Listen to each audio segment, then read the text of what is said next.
ஐயனார் துணையில் அடுத்து என்ன நடக்க போகுதுன்னு வாங்க பார்க்கலாம். விடிஞ்சா கார்த்தியாவுக்கு நிச்சயதார்த்தம். இதை கேள்விப்பட்ட சேரனுக்கு மனசு சுக்கு நூறாக உடையுது. அதை வெளியே காட்டிக்கிறாம அவர் நார்மலாக இருக்கிற ஒரு மாதிரி இருக்கார். இது ஒரு பக்கம் இருக்க, இங்கே கார்த்தியா குடும்பத்தை விசாரிக்கிறதுக்கு கார்த்தியாவுக்கு பார்த்துருக்க மாப்பிள்ளையுடைய சித்தப்பா அதே ஊருக்கு விசாரிக்க வர்றாரு. அந்த நேரத்தில் நடேசனை பார்க்குறாரு. இவர் பெரிய மனுஷனாக தெரிகிறாரு, இவர்கிட்டனா விசாரித்து பார்க்கலாமா அப்படின்னு சொல்லிட்டு விசாரிக்க வர்றாரு. அப்போ உங்களுக்கு தனசேரனை தெரியுமா அப்படின்னு சொல்லவும், தெரியும் அப்படிங்கிறாரு. நான் எங்கள் வீட்டு பையனுக்கு தான் அவங்களோட பொண்ணை பேசி முடிச்சிருக்கோம், அதையும் விசாரிக்கலாம்னு வந்தேன் அப்படிங்கிறாரு. ஏயா போயும் உனக்கு வேறு பொண்ணே கிடைக்கலையா?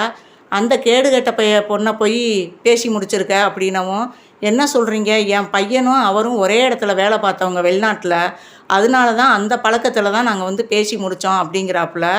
வெளிநாட்டில் வேலை பார்த்தாப்புல, அவன் வேலை தான் பார்த்தானா இல்லை அங்கே கம்பி என்னான்னு உனக்கு என்ன தெரியும் அப்படிங்கிறாப்புல. இல்லை என் பையன் சொல்லி தான் நாங்கள் இதுக்கு ஏற்பாடு பண்ணோம் அப்படிங்கிறாப்புல. குடும்பம் ரொம்ப மோசமான குடும்பம், அவங்க மகா கேடு கட்டவங்க, இந்த ஊருக்குள்ளே நீ நல்லா விசாரிக்காமல் பொண்ணை எடுத்துட்டீங்க அப்படின்னு சொல்கிறாப்புல. இல்லை நாங்கள் விசாரித்தப்போ எல்லோரும் நல்லவங்க தான் சொன்னாங்க அப்படின்னு சொல்கிறாப்புல.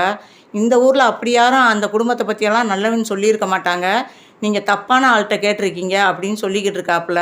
நடேசன் சொல்கிறாரு, நீங்கள் அந்த குடும்பத்தில் பொண்ணை எடுத்தீங்கன்னா அந்த பொண்ணு அவங்க அம்மா அப்பா பேச்சை தான் கேட்கும்.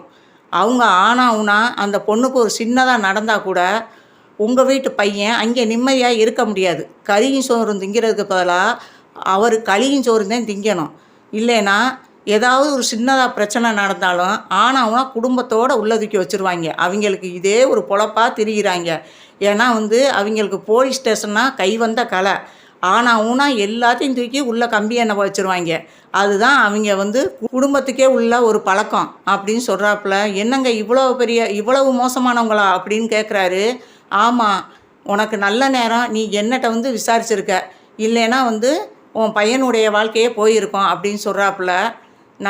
நல்ல நேரம் இருக்கிறதுனால தான் உன் பையன் தலையெழுத்து இதோட நல்லதாக இருக்கும்னு நினச்சி நீ இதோட இந்த கல்யாணத்தை நிப்பாட்டிடு, அதுதான் உனக்கும் உன் பிள்ளைக்கும் கிடச்சிருக்க ஒரு நல்ல வாய்ப்பு அப்படின்னு சொல்கிறாரு. இதை கேட்டதும் மாப்பிள்ளையுடைய சித்தப்பா என்ன செய்யறதுன்னு ஒன்றும் புரியாமல் இருக்க, அந்த நேரம் பார்த்து சேரன் அங்கே வர்றாரு. சேரன் வந்ததும் சொல்கிறாரு, இங்கே என்ன இவர்கிட்ட பேசிக்கிட்டு இருக்கீங்க அப்படின்னு சொல்லவும், தம்பி நீங்கள் தானே சொன்னீங்க நல்லவங்க, பொண்ணு வீடு பொண்ணு அப்பா அம்மாலாம் நல்லவங்கன்னு சொன்னீங்க, இவர் இப்படி சொல்கிறாரு அப்படின்னு சொல்லவும், உடனே அவர் பக்கத்தில் இருந்துக்கிட்டு, இது வேறு யாரும் இல்லை, எங்கள் அப்பா தான், அவங்க எங்கள் சொந்தந்தேன், அப்பாவுக்கும் அவங்களுக்கும் பிடிச்சிக்கிறாரு, அதனால ஏதோ அப்பா தப்பாக பேசியிருக்காரு, நீங்கள் அதை பெருசாக எடுத்துக்கிறாதீங்க அப்படின்னு சொல்லவும், உடனே சேரன் சொல்கிறாரு, நீங்கள் வாங்க, அவங்க உண்மையிலே நல்லவங்க தான் அப்படின்னு சொல்லவும், ஆமாடா நீ தியாகி தான், இப்படி எல்லாத்துக்கும் நல்லது செஞ்சுட்டு நீ இப்படி வீணாக போ அப்படிங்கிறாப்புல. ஏன் இப்படி உங்கள் அப்பா பேசுகிறாரு அப்படின்னு அவர் கேட்குறாரு.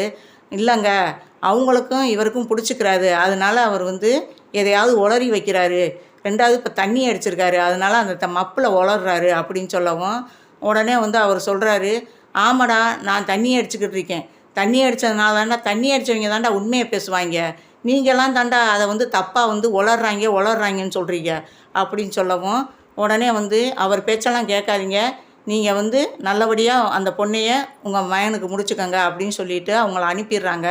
அனுப்பிட்டு சேரன் சத்தம் போடுறாரு, ஏப்பா இப்படியெல்லாம் இருக்கீங்க அப்படின்னு சொல்லி சத்தம் போடுறாரு. சத்தம் போட்டு வீட்டுக்கு வந்துடுறாரு சேரன். வீட்டுக்கு வந்ததும் அவர் நினப்பு பூரா கார்த்தியா மேலே தான் இருக்குது.